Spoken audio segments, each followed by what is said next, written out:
你好，我們又見面啦！大家早安、午安、晚安、全日安，歡迎嚟到雨後陽光 Raymond and 汪友嘅直播節目。咁希望大家幫下手啦，點讚、訂閱同分享，記得咧就將呢個頻道同呢個頻道嘅節目咧就分享出去，等大家接觸到一啲貼近啲事實嘅信息啦。而家好多人都喺度搞緊信息繭房啊！唔知為咩喎，即係又將啲假消息放出嚟啊！仲有啲人呢，其實差唔多都係擺明害宏福苑嘅業主噶啦。咁點解會咁樣做？我諗要問下嗰啲人先知啦。嗱，講下宏福苑先。咁啊，甯漢豪呢，佢就出咗嚟講，佢就接受咗呢個中新社嘅訪問。佢就話呢，而家會加快檢視建築物條例。嗱，佢話大埔火災發生之前呢，呢個發展局已經提出咗加強條例罰則嘅建議㗎啦。對於違反安全規則嘅承建商呢，就加大懲處嘅力度。咁佢就話呢，宏福苑火災之後呢，相關檢視工作呢就進一步深化。咁佢就話咧，目前唔少樓宇維修工程被列為小型維修類別，監管力度咧就冇新建樓宇工程咁嚴密。咁政府就承諾明年咧就會提出建築物條例修訂草案。跟住佢又講另外一樣嘢喎，就係香港有長久歷史嘅竹棚啊，未來嘅發展方向。甯漢豪呢就話，大埔火災之後呢，發展局同建造業界就會面討論呢，就會將竹棚棚架過渡去金屬棚架嘅安排。咁佢就話呢，明年就出個路線圖㗎啦。佢點講呢？竹棚呢喺香港沿用已久，但係平心而論呢，金屬棚架嘅阻燃性能優於竹棚棚架咁樣。由安全性嚟講咧，金屬棚架較竹棚更工整，對建造業前線工友嘅安全保障程度咧，亦都會更高。嗱，呢啲即係我就唔係咁同意嘅，即係我就係一個用金屬棚架嘅地方嘅，即係我哋呢度冇竹棚嘅。但係你話竹棚係咪冇金屬棚架咁安全？我呢個真係冇辦法同意。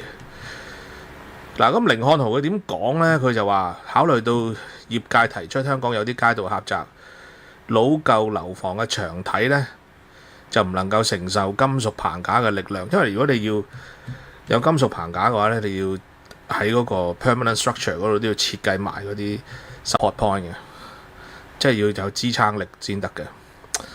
所以呢，佢而家話要過渡嗰啲，我覺得好奇怪嘅。嗱，咁呢，竹棚棚架向金屬棚架嘅過渡呢，就唔會一刀切。佢咁講啊。咁呢個發展局同建造業界嘅討論共識呢，就係要根據建築場景嘅需要，喺合適嘅情況下呢，就改用呢個金屬棚架。嗱，即係好奇怪嘅，你睇下，結果呢個討論呢，又係去返竹棚同埋金屬棚架嗰度。嗱，佢哋當然而家有個講法啦，就係竹棚一着火呢，就係垂直火龍嚟嘅。咁金屬棚架咧就工整啲，對啲工友咧嘅保障咧就會更高。咁其實係唔係呢？我覺得呢個講法咧都唔係即係反映到嗰個現實嘅喎。嗱，你而家知道有問題嘅，即係最有問題就係嗰啲棚網嚇。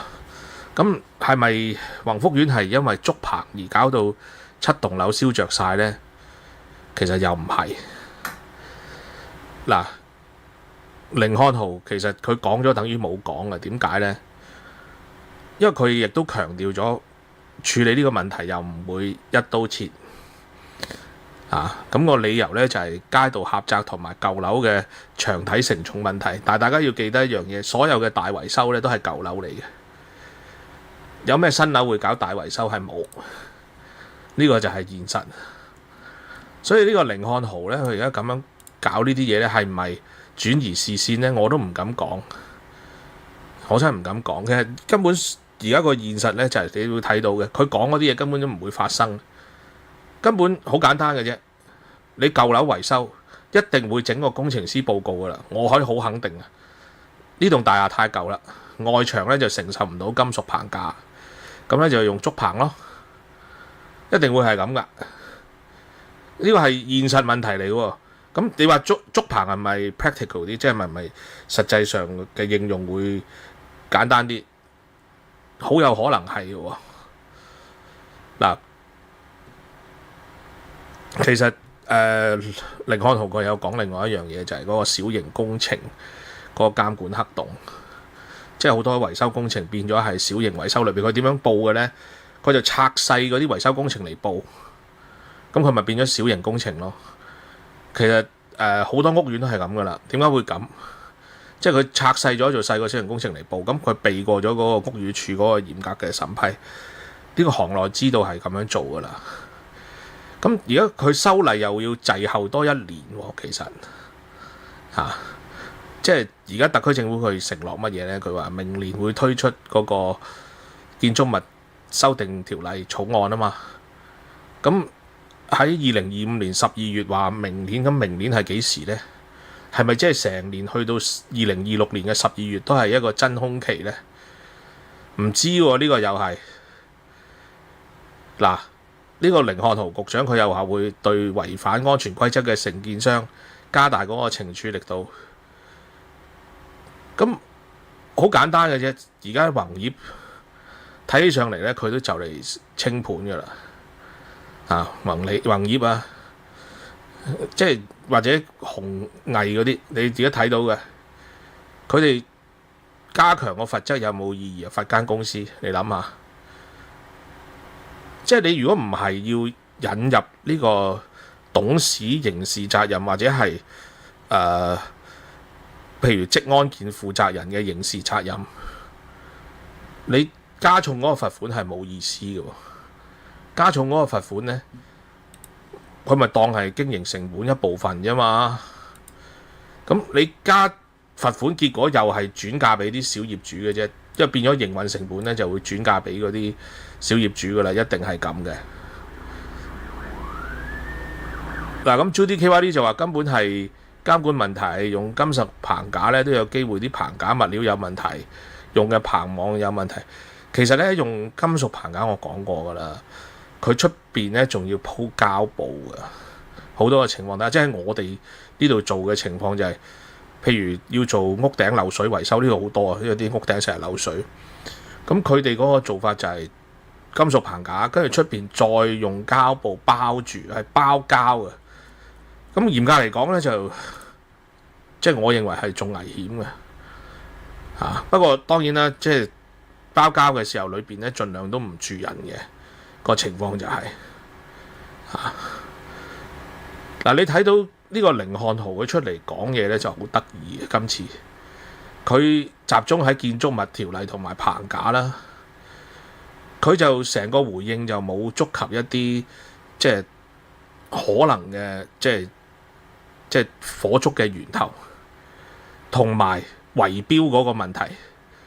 其實圍標即係有人話唔會死人嘅咁樣，理論上圍標係唔會死人，但係當佢哋貪得無厭嘅時候咧，就會死人㗎啦。即係因為圍標係可以導致嗰個工程質量同埋監管嘅質量咧，就跌到落最低嘅。咁發展局佢究竟想點呢？而家睇起上嚟呢，就係想將呢個宏福苑嗰個問題呢，就壓縮喺工業安全同埋建築物料或者係臨時建築物料嘅技術層面。但係佢就迴避咗咧更加深層次嘅，即係有啲基建嘅落後，同埋市場腐敗嗰個深層問題，佢係唔理。而家基本上係嗱，即係甯漢豪佢好得意嘅，即係點解話好得意呢？其實佢話明年先提出嗰個修訂草案，我覺得好大問號。就係宏福苑死咗100幾有啦，其實差唔多200人嘅保守估計係。而家宏福苑又係一片廢墟，仲有好多好似屯門怡樂花園嗰啲屋苑喺度，即係處理緊佢哋嗰個大維修嘅問題啊！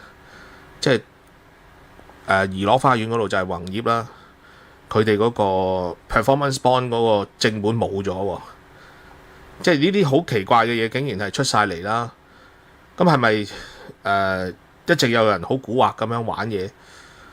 我都唔排除呢個可能性啊！咁而家根本面對緊實際嘅問題就係宏業佢哋資金鏈某程度上係斷裂㗎啦，又有傳聞話佢哋扣起咗嗰啲2、3判嗰啲錢，又冇俾到。咁仲有啲地盤呢就停晒工嘅。其實佢哋拆嗰啲棚網之後呢，好多建築工人呢都係冇工開嘅。咁你甯漢豪佢出嚟講明年嘅法例，咁有咩意義呢？其實冇咩意義嘅。而家大家睇市面上嘅棚架係唔會有棚網包住嘅，到而家都係。仲有宏福苑嘅災民，到而家都係無家可歸。你喺度講明年提出修訂草案，有咩實際幫助呢？係冇。解決咗咩問題呢？亦都係冇。其實某程度上，你睇到而家出嚟嗰啲官啊講嘢呢，好多時都係用一個拖延戰術。佢講啲嘢出嚟呢，就可能呢就好似暫時冷卻到公眾嘅關注或者憤怒，即係佢哋諗住用時間去沖淡問責嗰個壓力，即係好麻煩嘅一件事嚟嘅。其實呢啲係即係佢另一方面呢，即係而家我再深入啲講下，即係佢講金屬棚架更加安全。咁即係又講話，即係街道狹窄，舊樓嗰啲牆體承受唔到啦，就唔會一刀切會有豁免。但係個現實就係嗰啲豁免就會變成常態啊嘛，即係佢講嗰樣。咁你即係其實嚴格嚟講係白做，係咪先？即係喺香港做大維修邊棟唔係舊樓先得嘅，係咪先？同埋好簡單啫。你根本上而家現有嘅建築物上邊要做大維修嘅，基本上你到最後都係一定要用竹棚噶啦。咁你講話要用金屬棚架嚟有咩意義呢？係冇意義嘅，其實係。即係而家當然有啲人話係喂，呢個係嗰啲地產商啊同埋承建商嘅要保住佢嘅利益先至唔改呢個金屬棚架，但係個問題係你真係用唔到金屬棚架啊嘛，個問題係啱唔啱啊？咁好啦，你用唔到金屬棚架嘅時候，你要唔要睇下其他基建有咩落後嘅地方，盡量提升翻嗰啲基建，減低翻嗰啲風險，要唔要做呢啲嘢呢？即係其實好奇怪，即係有啲嘢你根本做唔到嘅，你就講話會做，其實結果呢，呢啲金屬棚架呢啲就係偽承諾嚟嘅啫。因為根本係做唔到嘅，同埋而家有好多屋苑係出現咗好多問題，就係嗰個權力真空嘅問題。有啲屋苑咧就唔係權力真空，就係嗰啲打龍通嗰啲人咧，而家要掩蓋佢哋嗰個即係問題啊。咁喂，嗰啲小業主點算啊？你特區政府有冇出啲人去幫下手啊？我哋喺度噏冇用嘅，其實都係要特區政府去做，因為你嗰啲屋苑而家有啲人搞緊嘅嘢呢，就係要掩蓋自己做過嘅衰嘢。因為有好多屋苑都係其實實際上嗰啲大維修係做咗衰嘢㗎啦，有啲人係承建商即係而家停晒工嘅，有啲就會走佬，當然有啲係會破產㗎啦，一定係㗎啦。咁法團有啲人啊，當然係俾人拉咗啦。咁仲有法團，而家唔係個個法團都俾人拉㗎嘛？你要睇到有啲法團為咗掩蓋佢哋做過嘅衰嘢，就乜都夠膽死嘅。其實係喺網上咧就出啲貼啊，又去即係污蔑提出意見嘅人啦其實而家特區政府係要管嘅喎，呢件事係你冇得唔管嘅喎。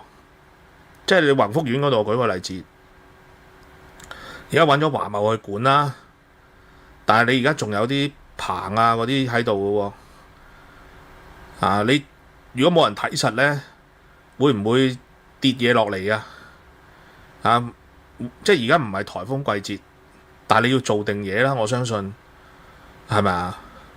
你唔可以拖得就拖，因為而家去颱風季節咧，又係幾個月時間嘅啫。而家你俾咗1個月你啦，你做咗啲嘢出嚟咧，都係九流流食地球嘅，已經俾人睇到係。咁如果係咁樣嘅情況，你係咪應該做多啲咧？唔係就咁講立法咧？呢個發展局啱唔啱啊？即係而家你發展局仲喺度講話檢視條例，民青局咧就喺度掉錢出嚟。喂，其實根本咧真正嘅問題到而家都係未解決嘅。嗱咁風喜發財就話有得點算啊？可以點算啊？除咗自救，仲點有得算啊？個問題係你自救唔到嘅，一般小業主係。如果冇特區政府嘅公權力撐啲小業主咧，根本咧乜都做唔到嘅，好多嘢都係。我話俾大家聽，係好揦大鑊嘅。其實而家即係我認為咧，特區政府唔能夠再用私人糾紛為藉口咧，再袖手旁觀㗎啦。即係你發展局一定要用建築物條例之下嗰啲緊急權力，宣布有關嘅地盤咧就係危險工地，接管晒嗰個工程控制權，跟住再由政府擺承建商入去緊急加固或者拆咗啲即係未做好嘅嘢，即係佢拆咗一啲有問題嘅嘢啦。即係費用之後咧，就再向涉事嘅企業咧就追討，就唔係向啲小業主追討。即係我嘅睇法就應該係咁做嘅。咁民青局咧，其實就應該接管多啲法團，就唔係淨係接管宏福苑嘅法團。因為而家好大鑊啊！你睇其他嗰啲地方，喂，連嗰個 performance bond 嗰個正本咧都可以消失咗嘅。即係有人喺度打龍通㗎啦，呢啲好明顯係。唔係你話自己識得觀察同監察咧，就知道冇問題，唔係咁嘅喎。即係有啲人仲喺度教啲業主話：而家最緊要咧就係終止咗個工程合約。哇！呢啲真係惡毒到不得了。即係有呢啲建議嘅網台咧，我話俾大家聽咧，都係即係專登咧就係要放生某啲人㗎啦，講啲嘢出嚟嗱。民青局麥美娟真係要盡快做，點解呢？而家佢哋有啲業主立案法團呢，佢就釘咗對眼喺嗰個維修基金嗰度，仲有啲合約呢，已經係俾多咗錢㗎啦。我知道即係佢哋而家有啲做緊大維修嘅工程合約，佢係俾多咗錢宏業嘅。咁如果佢係俾多咗錢宏業嘅話呢，咁你唔能夠即時呢，就係攞翻俾多咗嘅錢翻嚟嘅。嗱，而家就係所以就係成件事就係好 Q 麻煩，就係咁樣啦。咁而家仲有一班人做嘅嘢就係衰啦，喺網絡上邊即係教啲業主做啲傷害自己利益嘅嘢，即係用專業嚟做包裝，有啲咧就撚起把聲喺度講話我哋呢啲人唔識，所以咧我話俾大家聽，今次係好麻煩嘅。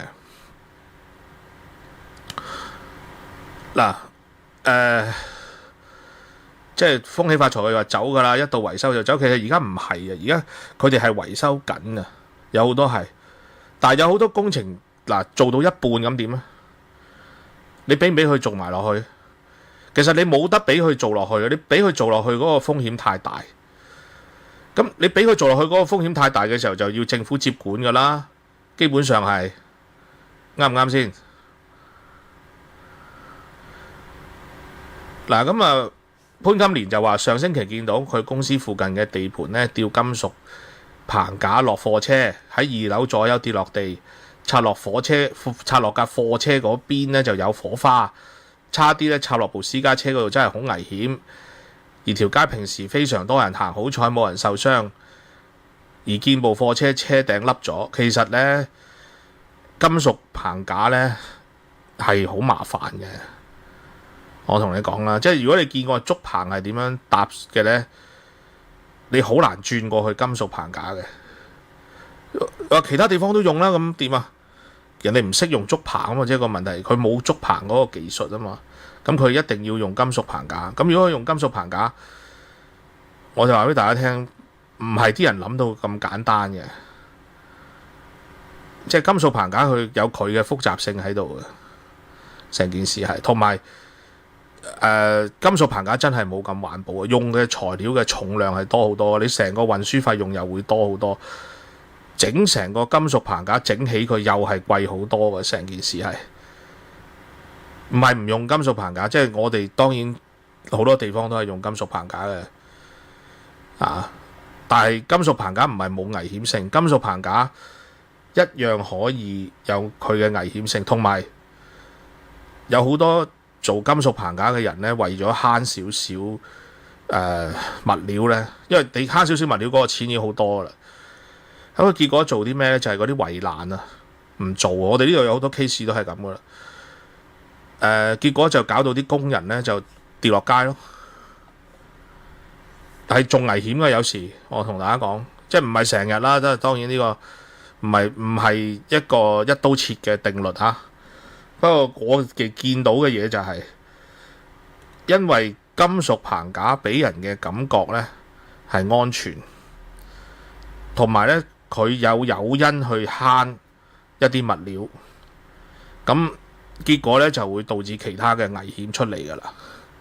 其實就係嗱，咁而家當然啦，你如果唔係民青局去接收嗰個屋苑嗰個財政同行政，剩低嗰啲維修嗰啲錢呢，好容易俾人即係滾咗去嘅。其實係即係俾人滾咗啲錢呢，就好大鑊㗎啦。我同大家講嗱，即係而家其實甯漢豪佢講嘅嘢，其實基本上都係啲太平觀嘅思維嚟嘅。佢就係喺個冷氣房嗰度寫 report， 但係咧就見唔到，即係而家即係市面上嗰個實際嘅問題。即係宏福苑嗰單嘢咧，就唔係求其整個檢討咧就可以消失嘅啲問題。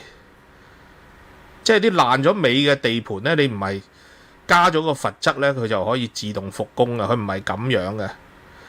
即係而家就有一樣嘢叫做特殊情況，係要特殊處理嘅。嗱，我係根據習近平總書記佢嘅講話嘅思想去講呢件事嘅。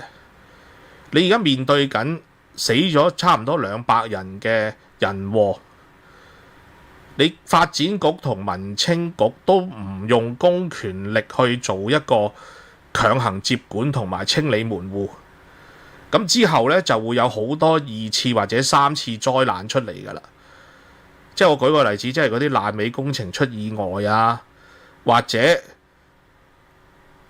嗰啲業主立案法團嗰啲錢俾人滾咗去啊。咁你哋甯漢豪呢個麥美娟就會難辭其咎㗎啦。其實市民呢，唔係要你哋嗰啲姿態，講真係要擔當嘅。即係民青局咧就應該接管多啲法團嘅，我認為。而呢個發展局咧就要接管埋嗰啲地盤，唔好再廢話啊！其實係嗱，咁新年就話屯門怡樂花園宏業嘅 P bond 冇咗，佢冇咗呢個真係好笑，冇咗正本。即係我聽到嘅時候，我呆咗啊！即係呢啲咧文件咧，正本文件咧，我哋係鎖喺夾萬嘅，一定鎖喺 office 嘅夾萬嘅。即係好多時就係鎖喺西 office 嘅夾萬，係人人都知喺嗰度噶啦。咁即係，但係佢係成份正本唔 Q 見咗，咁啊有啲離譜啦。其實就係、嗱，咁 Stephen Junior 好似話每次有工業意外，政府都係立法去加大罰則，咁其實冇用㗎。你加大罰則有咩用啫？而家需要嘅唔係罰則咯。其實講真，佢哋嗰班友我都唔知佢搞乜春㗎嚇，即係呢單嘢好搞笑嘅其實。嗱，咁 Kit 英英佢就話坦白講 ，Bank Creditor 對呢個宏業嘅動向喺大火之後已經密切留意㗎啦，清盤係避唔到。係啊，根本你要面對現實，佢其實我認為佢哋都係收緊皮㗎啦。其實間公司係一定係收嘅，定係收皮。咁你要喺佢收皮之前，你要做定嘢㗎嘛？你話我唔係我等到佢收皮之後先做咯，即係嗱。即係而家個問題咧，你冇咗個正本咧，係有可能攞唔到錢嘅。我話俾你聽，即係嗰 performance bond 你係 call 唔到嗰個 performance bond 嘅，你冇咗個正本係，所以係好麻煩嘅一件事嚟嘅嚇。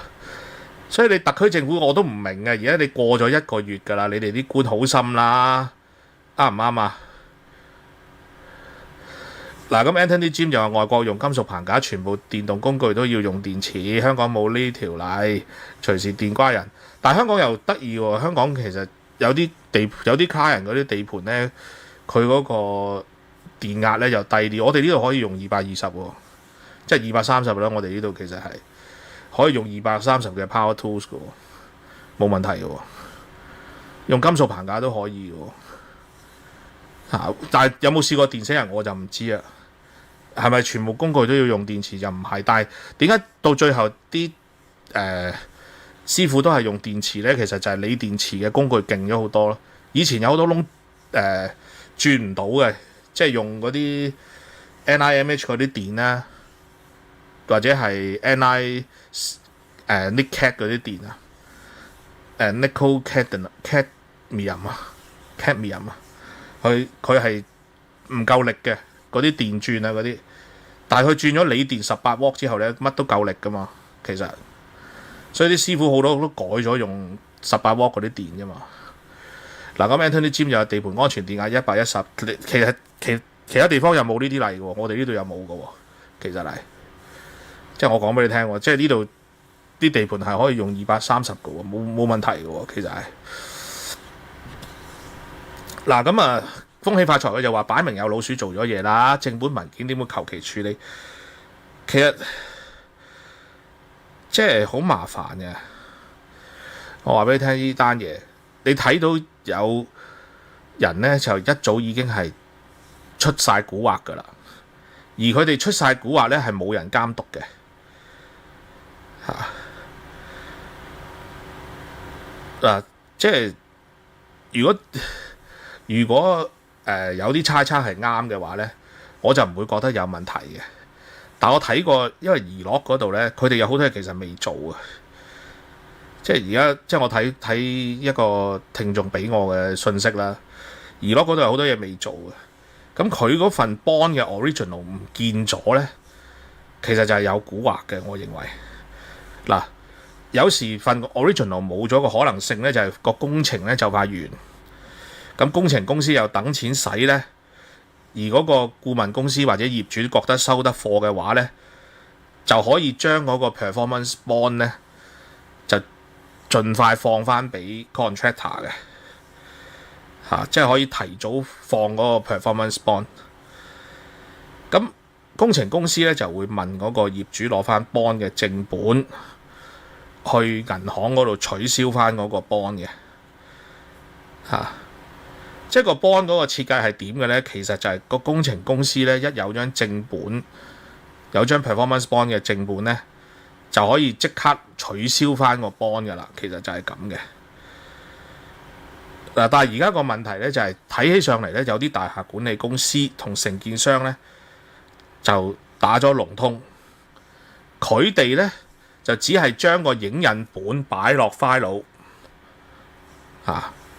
正本咧就俾翻個工程公司 keep 住，有事發生嘅時候咧，嗰間工程公司咧就會攞嗰個 bond 去銀行嗰度取消，取消咗個 bond。所以咧，點解一直做呢啲工程咧個 performance bond 嘅正本咧一定要擺喺夾萬嗰度嘅咧？就係防止打龍通咁而家其實如果你揾唔翻嗰張 bond 嘅正本咧，好似怡樂嗰個 case 咧，其實咧就有個做法可以行得通嘅，就係去報警，跟住咧就攞張報案紙同埋個 performance bond 嘅 copy 去銀行或者去保險公司，嗰個 bond 有時係保險公司 issue 嘅，咁咧你就可以歪咗之前嗰張正本，叫佢出多張正本俾你，咁你又 keep 翻嗰個正本。嗱，呢個係實際嘅操作啊！嗱，咁啊，新年佢就話咁算唔算偽造文件？我唔知啊，佢哋有啲人係好麻煩嘅。嗱，咁啊 Catch and Kill 佢就話香港都有合約規定用110W工具，工友偷雞用220，禁止不進。我都知道係咁，因為其實實際嘅危險唔係咁大嘅，實際嘅風險唔係咁大嘅，佢漏電風險唔係咁高嘅，即係我講真啦。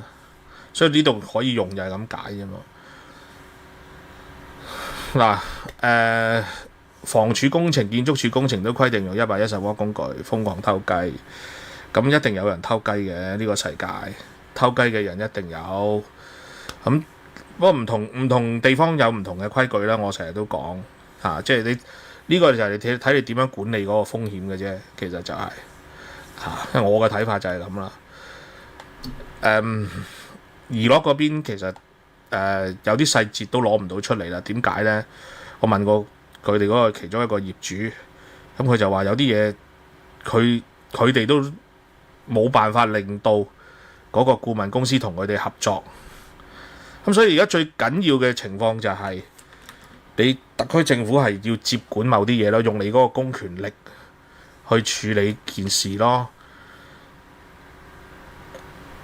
嗱，咁風喜發財佢就話不過算啦，唔好俾佢哋帶風向去用咩物料嗰度，根源呢就係啲老鼠身上。